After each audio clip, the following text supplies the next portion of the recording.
Hey everyone, welcome back to Corporate Decoder, the place where we decode the secrets hidden in plain sight within the world of business and finance. Today we're looking at Indie Semiconductor and NSEM, and it seems they're doing a little bit of financial housekeeping to keep their sales engine running smoothly. Stick around to see what this means for their investors and their future. Before we dive in, if you love getting these straightforward breakdowns of company filings, make sure you're subscribed so you don't miss out. And if you want to connect with other people who love digging into this stuff, we have a fantastic Discord community linked right in the description below. You should definitely join, and Tajik Discord community linked right in the description below.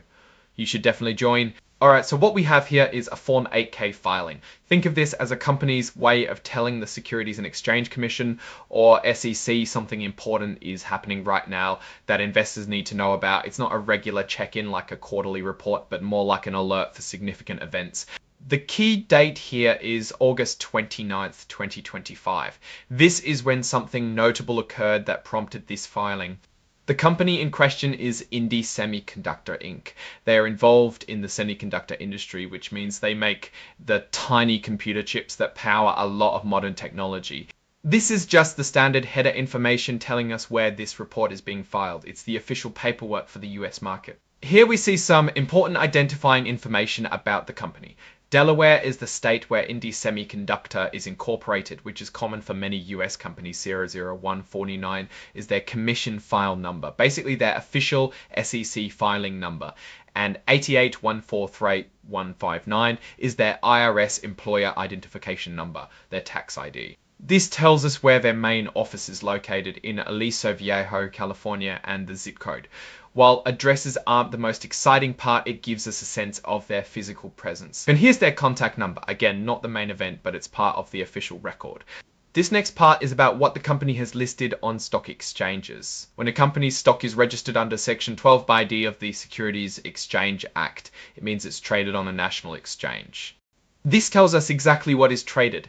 Indie Semiconductor's Class A common stock with a very tiny stated value of $0.0 or no T0 is traded under the ticker symbol INDI on the Nasdaq Stock Market LLC. This is really important for investors because it tells us where to find and trade their stock. This box indicates whether the company is considered an emerging growth company. These are smaller companies that have some regulatory flexibility, allowing them to phase in certain accounting standards. Indie Semiconductor is not currently electing to use this extended transition period. Now we're getting to the core of why this 8K was filed. This section, item 8.01, is for other events that are important but don't fit neatly into other categories. This is where the story really starts. Indie Semiconductor has an agreement called a sales agreement with several financial firms acting as sales agents.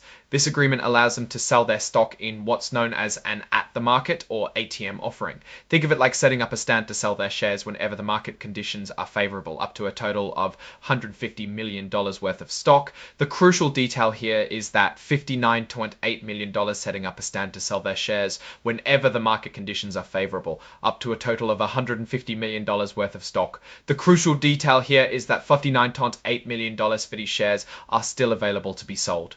These are the unsold securities. These unsold shares were originally registered under an earlier document, the 2022 registration statement. This statement was approved and became effective in September 2022, but it has a shelf life and is set to expire in September 2025. So what happened on August 29th, 2025 was that Indie Semiconductor filed a new document with the SEC called a prospectus supplement. This new filing is linked to a newer, more recent registration statement known as the 2025 registration statement, which went into effect in March 2025. The purpose of this new filing is to essentially transfer the registration is about to run out.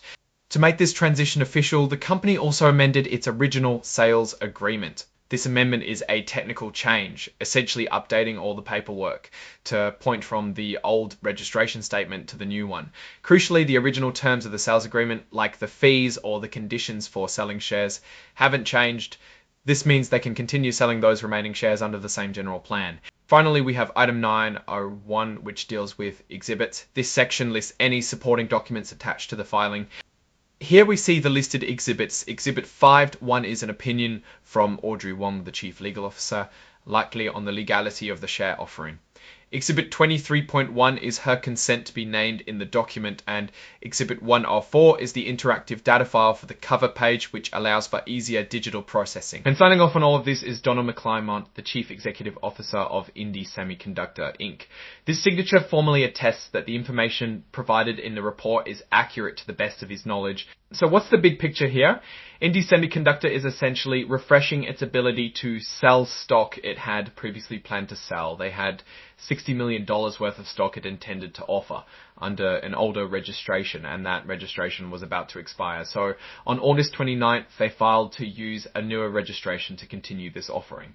Think of it like renewing a permit to sell something. This activity is common for companies that use at-the-market offerings, especially when their older registrations are nearing their expiration date. It doesn't necessarily mean their expiration date. It doesn't necessarily mean they are selling a lot of stock right this second, but it keeps the option open. The fact that they have $59.8 million a permit to sell something. This activity is common for companies that use at-the-market offerings, especially when their older registrations are nearing their expiration date. It doesn't necessarily mean they are selling a lot of stock right this second, but it keeps the option open. The fact that they have $59 slower pace. For investors, this is really about continuity. The company is making sure it can access capital through stock sales if needed.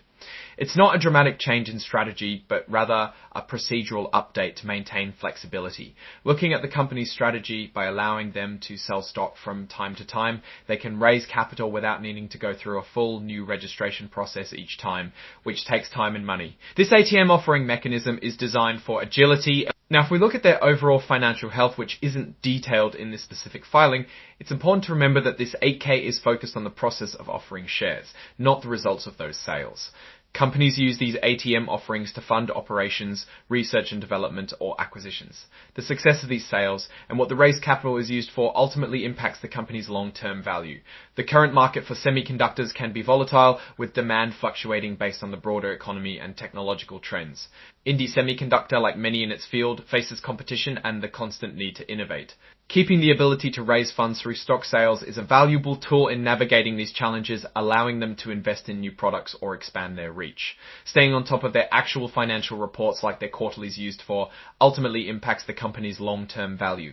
The current market for semiconductors can be volatile, with demand fluctuating based on the broader economy and technological trends. Indie Semiconductor, like many in its field, faces competition and the constant need to innovate. Keeping the ability to Overall, Indie Semiconductor is taking a necessary administrative step to ensure it can continue to use its existing ATM program.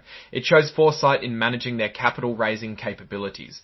The key takeaway is that the mechanism for potential future share sales is being maintained. Alright, that's our breakdown of Indie Semiconductor's latest filing. What's your take on these administrative updates and what they signal for the company's future? Do you think they'll actively sell these remaining shares soon? Drop your thoughts in the comments. If this analysis was valuable, hitting that like button really helps, and subscribe for more deep dives into the world of corporate finance. And don't forget to check out the Discord in the description to continue the conversation. Thanks for watching. See you next time.